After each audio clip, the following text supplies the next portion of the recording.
Time ಕಷ್ಟ ಅನ್ನಿಸ್ತದೆ. ಆದರೆ ಈ 78 ಲಕ್ಷ ಜನ ನಮ್ಮ ತಲೆಗೆ ಯಾವಾಗ ಬರುತ್ತೋ ಅದೆಲ್ಲ ಮರ್ತು ಬಿಡ್ತೀವಿ. ಹೋಗ್ರೆ ಹೋಗು, ನನಗೆ ಬೇಕಾಗೋದು ಈ 78 ಲಕ್ಷ ಜನ. ಈಗ ಮುಖ್ಯವಾದ ವಿಷಯ, ನಾವು 18ನೇ ತಾರೀಕು ಹೇಮಾ ಮಾಲಿನಿಯವರು ನಮ್ಮನ್ನು ಕರೆದರು. ಅವರಲ್ಲಿ ಹೋಗಿ ಮೀಟ್ ಮಾಡಿದಾಗ, ಯಾಕಂದರೆ ಹೇಮಾ ಮಾಲಿನಿಯವರು ನಮ್ಮ ಎಲ್ಲ ಅಪಾಯಿಂಟ್ಮೆಂಟು, ನಮ್ಮ ಮುಂದಿನ ಕೆಲಸಗಳನ್ನು ತುಂಬ ಸಹಾಯ ಮಾಡ್ತಾಯಿದ್ದಾರೆ. ಅವ್ರ ಜೊತೆಗೆ ಮೀಟಿಂಗ್ ಆದಮೇಲೆ ಅವ್ರು ನಮಗೆ, ನೀವು ಹೋಗಿ ನಿಮಗೆ ನಾನು ನಿರ್ಮಲಾ ಸೀತಾರಾಮನ್ನು ಆಮೇಲೆ ಮನ್ಸುಖ್ ಮಾಂಡವ್ಯ ಅವ್ರ ಜೊತೆಗೆ ಅಪಾಯಿಂಟ್ಮೆಂಟ್ ಕೊಡಿಸ್ತೀನಿ. ನಾವು ಹೇಳಿದ್ವಿ, ಮೇಡಮ್ ಹೆಂಗಾದರೂ ಮಾಡಿ ಪ್ರೈಮ್ ಮಿನಿಸ್ಟರ್ ಅವ್ರ ಜೊತೆಗೂ ಒಂದು ಮೀಟಿಂಗ್ ಮಾಡಿಸಿ. ಅವ್ರು ಹೇಳಿದ್ರು, ನಾನು ಗ್ಯಾರಂಟಿ ಕೊಡೋಲ್ಲ, ಆದರೆ ನನ್ನ ಕಡೆಯಿಂದ ನಾನು ಪ್ರಯತ್ನ ಮಾಡ್ತೀನಿ ಹೇಳಿದ್ದು. ನಾವು 18ನೇ ತಾರೀಕು ಅವ್ರನ್ನ ಮೀಟ್ ಮಾಡಿದ ಮೇಲೆ ನಮ್ಮ ಪ್ರಯಾಣವನ್ನು ಮಥುರಾದಿಂದ ಡೆಲ್ಲಿಗೆ ಬಂದು ಯಾವುದೋ ಒಂದು ಹಾಲು, ನನಗೆ ಕೆಳಗಡೆ ಮಲ್ಕೊಂಬೋದಾಗಲ್ಲ ಆಪ್ರೇಷನ್ ಆದಮೇಲೆ. ಆದರೂ ಕೂಡ ನನ್ನ ಸಂಗಾತಿಗಳು ಏನೋ ಒಂದು ಮಣೆ ಗಿಣೆ ಹಾಕಿ ಅದ್ರ ಮೇಲೆ ಮಲಗಿಸಿದ್ರು.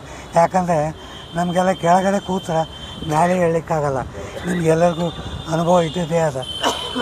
ಆದರೂ ಮಾಡಿಕೊಟ್ರು. ಒಂದು ವಾರ ಆ ರೋಟಿ ಸಜ್ಜಿ ತಿಂದು ರಗಡಾಗೋಗ್ಬಿಟ್ಟಿತ್ತು ನನಗೆ, ನಿಜವಾಗ್ಲೂ ಹೇಳ್ತೀನಿ.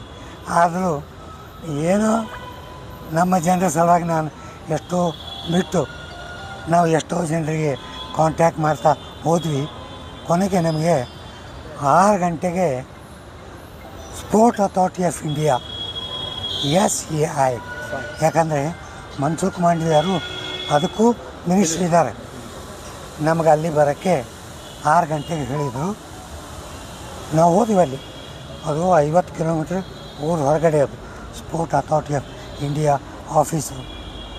ಅಲ್ಲಿ ಹೋಗಿ ಕೂತ ಮೇಲೆ ನಮಗೂ ಕರೆಕ್ಟಾಗಿ 6:30 ಗಂಟೆಗೆ ನಮ್ಮನ್ನು ಒಳಗಡೆ ಕರೆದ್ರು. 6:30 ಗಂಟೆಯಿಂದ 7:15ವರೆಗೂ ನಮ್ಮ ಜೊತೆಗೆ ಮಾತಾಯಿತು.